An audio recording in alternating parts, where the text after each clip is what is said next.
Kaya kailangan linisan ang taniman para medyo maganda ang tubo ng mga palay.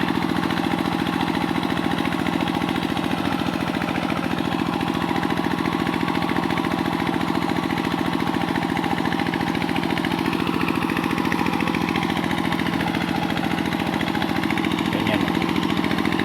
Yan mga kaibigan. Ilulubog.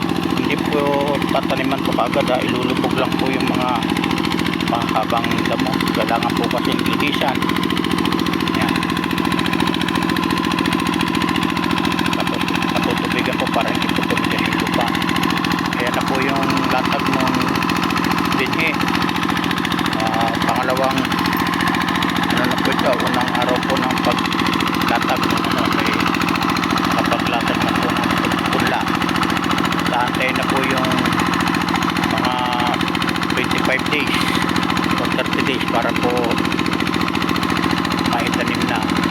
Ang variety po nito ay 222. Ayan, ayan po yan.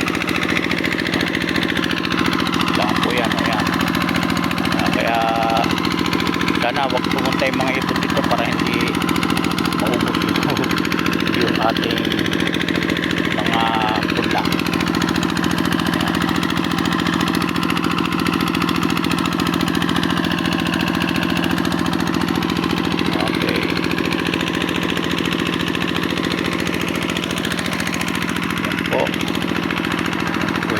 Nasa likuran po tayo nung barangay ng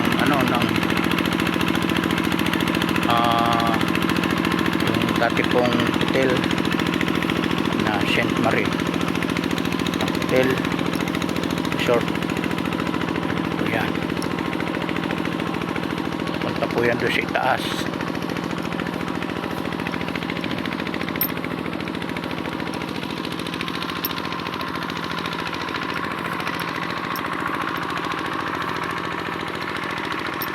Po, ito po nistakan po ng tubig para hindi po titigas yung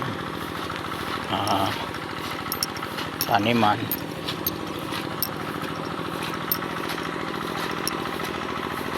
Punta na po ko dun sa taas sa palabas na po pupuntang tabing karsada ng barangay Bud.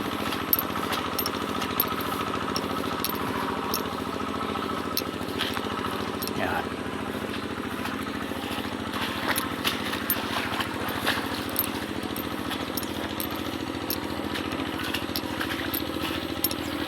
Ang klase po kasi yung mga tumutubo dito sa taniman. Dati yung maliliit lang po na damo, ngayon ibang damo na po ang tumubo, yung matitigas. Mahirap pong anuin. Yan. Tatapos lang po nito, nilubog po yung mga damo.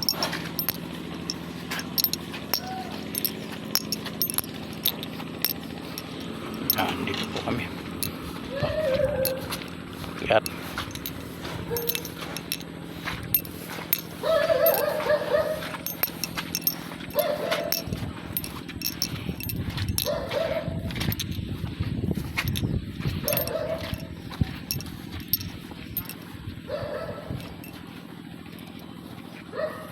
Ito po yung bigay ng gobyerno, yung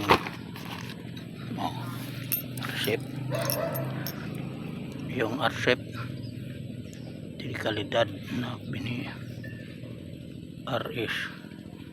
Ayan po yan, 322.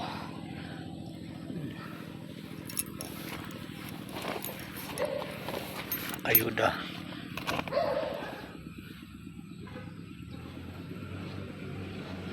Libre.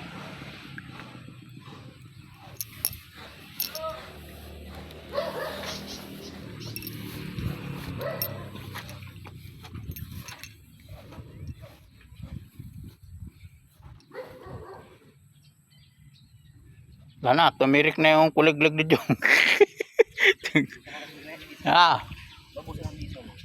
Naubusan. Pero mga ito, ayaw nyo na atan lagyan ng krudo eh.